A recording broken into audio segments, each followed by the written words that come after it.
The impact of horses on Plains Indian life. Horses introduced by European explorers became highly valued by the hunting Plains Indians for their speed and strength.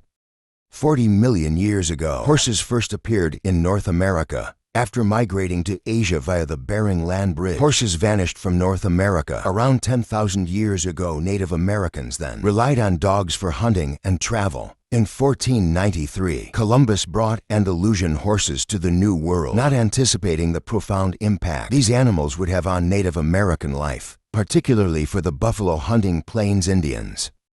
Some scholars believe horses never entirely disappeared from North America and were utilized by native tribes before Columbus arrived. Introduction of horses to native culture. When Columbus and other Spanish explorers arrived in Hispaniola, the native Taino were initially terrified by the sight of men riding horses.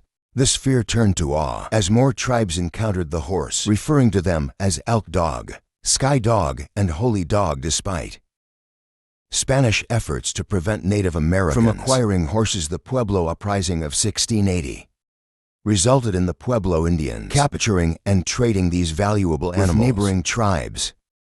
Horses spread quickly along trade routes, reaching the Navajo, Ute Apache, Kiowa Comanche, Shoshone Nez Perce, Blackfoot Lakota Crow, and Cheyenne.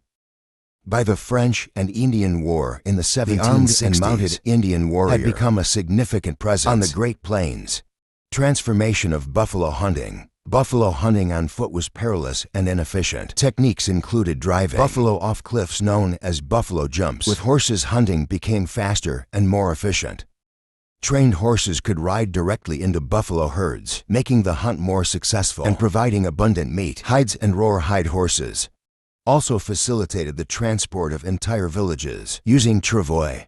The introduction of horses brought wealth to tribes and eased the daily burdens on women, allowing more time for creating art and sacred objects. Raiding and warfare. The competition for the best horses turned allies into rivals. Raiding and capturing enemy horses became an honorable rite of passage for young warriors. Sneaking into rival camps and stealing prized horses was dangerous, but successful raiders gained status and often gave the stolen horse to someone in need, showcasing bravery and generosity. The Horse Nation era. The peak of Plains Indian horse culture, marked by iconic images of war, painted Indians hunting buffalo or fighting soldiers, lasted from the 1750s to the 1870s.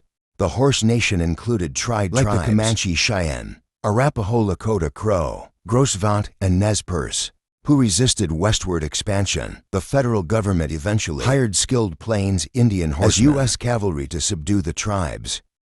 After defeating them, the army sometimes killed the Indians' horses to force them to stay on reservations and adopt farming instead of returning to hunting and raiding.